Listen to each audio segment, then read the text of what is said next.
Jadi mohon izin diwakili dari jubir Kementerian SDM dan kami akan memaparkan sedikit terkait dengan ketahanan energi nasional. Dan kalau kita berbicara mengenai ketahanan energi ini kan memang merupakan bagian dari cita Presiden. Selain tadi ketahanan pangan, juga ketahanan energi nasional.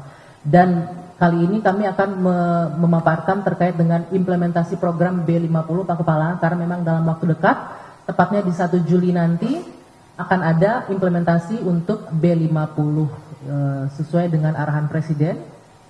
Mungkin bisa ditampilkan slide-nya.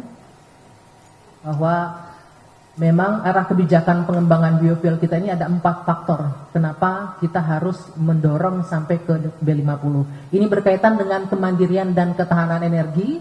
Tentunya kita juga mengetahui bagaimana kondisi geopolitik global saat ini yang sangat dinamis, yang menyebabkan fluktuasi harga minyak dunia yang tentunya berdampak sekali terhadap harga energi juga di tanah air. Kemudian juga selain itu untuk meningkatkan pemanfaatan energi baru terbarukan sesuai dengan target NDC Indonesia juga ikut berperan aktif menciptakan atau mencapai net zero emission dan juga mendukung pertumbuhan ekonomi. Kenapa mendukung pertumbuhan ekonomi? Dengan implementasi B50 ini juga akan meningkatkan nilai tambah untuk sawit kita, begitu ya Pak Sekjen? Sehingga manfaat secara ekonominya lebih banyak dirasakan nanti oleh petani sawit kita. Dan juga yang tidak kalah penting, ini juga concern Gen Z, rekan-rekan Gen Z, masyarakat kita adalah perlindungan lingkungan dan juga sustainability, lebih kepada arah green energy. Ini yang didorong saat ini sesuai dengan arahan Bapak Presiden Prabowo Subianto pada Pak Menteri SDM, pada Pak Bahlil.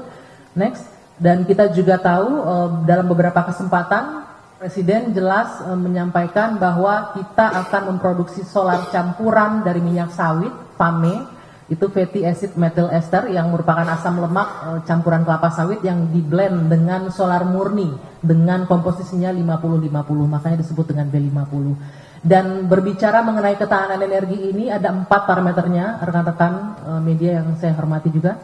Ada faktor availability, ketersediaan, kemudian akses energinya, kemudian keterjangkauan, affordability, dan juga ramah lingkungan, acceptability. Jadi inilah yang jadi pertimbangan akhirnya untuk mendorong implementasi B50. Selain juga dengan merespon kondisi geopolitik global, Presiden mengharapkan agar kita dapat mengoptimalkan pemanfaatan sumber daya domestik serta juga mendorong transisi energi yang lebih bersih dan berkelanjutan. Jadi ada beberapa, inilah faktor utama sebenarnya kenapa akhirnya 1 Juli ini nanti diimplementasikan, lebih kepada merespon juga kondisi geopolitik. Kita tahu harga minyak sedang naik turun, teman-teman juga mungkin merasakan fluktuasi harga minyak, namun sesuai arahan Presiden kepada Pak Menteri juga untuk BBM subsidi, Pertalite dan juga solar subsidi ini dipastikan tidak mengalami kenaikan.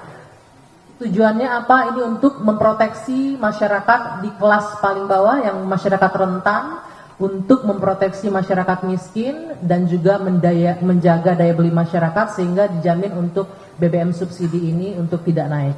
Oke, kita akan lanjut untuk implementasi B50. Next, kami mungkin bisa menyampaikan terlebih dahulu bagaimana manfaat dari mandatori B50. Kalau kita berbicara di tahun lalu, di 2025, dengan implementasi B40 saja kita sudah bisa berhasil melakukan penghematan devisa sebesar 133 triliun rupiah. Dan di 2026 ini dengan implementasi B50, Pak Kepala diharapkan kita bisa menghemat devisa kita 157,28 triliun.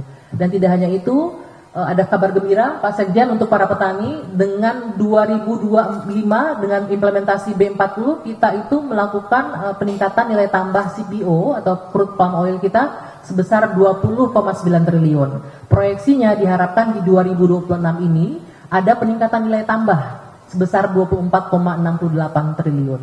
Tidak hanya itu, penyerapan tenaga kerjanya juga luar biasa, realnya di 2025 sebanyak 1,8 juta tenaga kerja yang terserap, dan diharapkan dengan implementasi B50 di Juli 2026 ini proyeksinya penyerapan tenaga kerja bisa di angka 2.216.874 orang. Dan juga tadi yang saya sampaikan sebagai bentuk kontribusi Indonesia dalam pencapaian net zero emission itu dengan implementasi BELI 40 kemarin kita sudah berhasil menurunkan emisi gas rumah kaca sebanyak 39,66 juta ton CO2 dan diharapkan di 2026 ini kita bisa mengimplementasikan penurunan emisinya sebesar 46,72 juta ton karena ini bagian kontribusi Indonesia dalam menjaga sustainability lingkungan. Baik, selanjutnya kami juga perlu menyampaikan pemerintah melalui Kementerian SDM mendorong pemanfaatan bahan bakar nabati jenis biodiesel ini sebagai bagian dari strategi untuk mengurangi ketergantungan terhadap impor bahan bakar fosil dan juga sekaligus memperkuat kemandirian dan ketahanan. Kita Bapak Ibu, rekan-rekan semua juga mungkin bisa menyaksikan langsung, merasakan langsung bagaimana ketergantungan impor ini sangat membuat kita rentan sekali, kita bergantung, maka dari itu inilah yang diharapkan Presiden kita bisa mandiri itu. Secara bertahap, baik itu dari bensin, kemudian juga solar, dilakukanlah pengurangan impor. Nah, B50 ini salah satunya adalah yang diupayakan agar kita bisa stop impor solar. Ketika berbicara implementasi, tentunya kami juga tidak bisa lepas dari uji teknis, dari sisi teknis, uji penggunaan B50 yang sudah dimulai sejak tahun 2025 lalu, sejak bulan Desember, dan juga saat ini berjalan di berbagai sektor. Untuk sektor otomotif terutama sudah dilakukan uji teknisnya, uji jalan juga dari bulan Desember 2025 hingga bulan Juni. Kemudian Pak Sekjen juga untuk Alsintan kita juga sudah lakukan uji teknisnya dan uji jalannya juga sejak tahun lalu dan akan berlangsung terus hingga bulan Oktober nanti.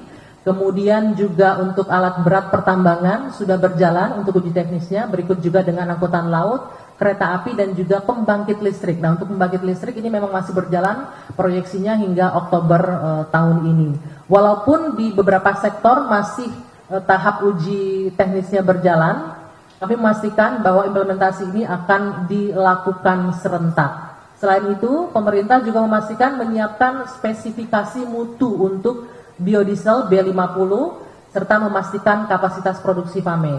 Kita tahu juga Pak Sekjen mungkin banyak beredar informasi bahwa wah nanti dengan B50 bagaimana dengan pemenuhan kebutuhan untuk minyak goreng gitu ya, untuk produksi minyak goreng. Ini dipastikan pemerintah menjamin bahwa produksi ini mencukupi baik itu untuk implementasi B50 ataupun untuk kebutuhan CPO untuk kebutuhan produksi lainnya. Dan yang tidak kalah penting adalah memperkuat infrastruktur handling serta distribusi nantinya serta handling untuk penyimpanan. Karena ini juga kami melakukan beberapa kali FGD dengan para stakeholders, pelaku industri dari BUMN juga ada concern dengan terkait dengan penyimpanan. Nah, proses uji teknis kemarin hasilnya sudah keluar, alhamdulillah tidak ada kendala yang signifikan dalam uji penggunaan B50 ini. Dan secara timeline, insya Allah menjelang 1 Juli nanti implementasi B50 bisa dilaksanakan untuk seluruh sektor. Dan ini merupakan Pak Kepala memang salah satu upaya yang dilakukan untuk kemandirian energi. Mau tidak mau memang harus didorong ke sana karena kita tidak mungkin lagi bergantung terus seperti arahan Bapak Presiden, kita tidak mungkin terus bergantung dari luar untuk sektor energi. Makanya B50 ini digenjot untuk bisa diimplementasikan tahun ini. Dan sejauh ini hasil uji B50 seperti yang sudah disampaikan tadi di April kemarin kami sudah melakukan uji jalan untuk sektor otomotif dari para pelaku industri. Hasilnya menunjukkan bahwa kualitas bahan bakar B100 untuk campuran B50 sudah memenuhi spesifikasi yang dipersyaratkan. Termasuk juga pengujian kinerja konsumsi bahan bakar menunjukkan performa kendaraan tetap stabil dan konsumsi bahan bakar masih berada dalam rentang standar yang diajukan oleh pabrikan. Dan juga yang tidak kalah pentingnya pengujian emisi menunjukkan parameter karbon monoksida dan opasitas tetap berada dalam batas yang ditentukan sesuai dengan standar yang berlaku.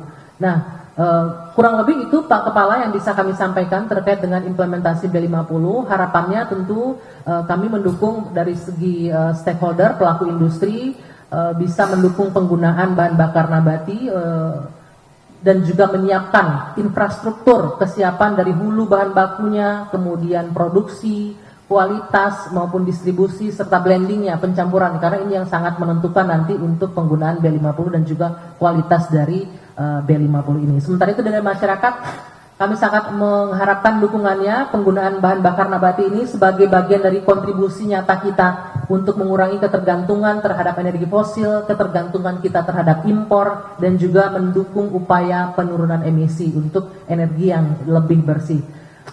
Dengan semangat kolaborasi dan gotong royong, ini bisa terlaksana dengan baik. Demikian Pak Kepala, Pak Sekjen yang bisa kami sampaikan. Terima kasih. Wassalamualaikum warahmatullahi wabarakatuh. Waalaikumsalam warahmatullahi wabarakatuh. Terima kasih Ibu Dwi Anggia tadi atas paparannya terkait dengan implementasi B50.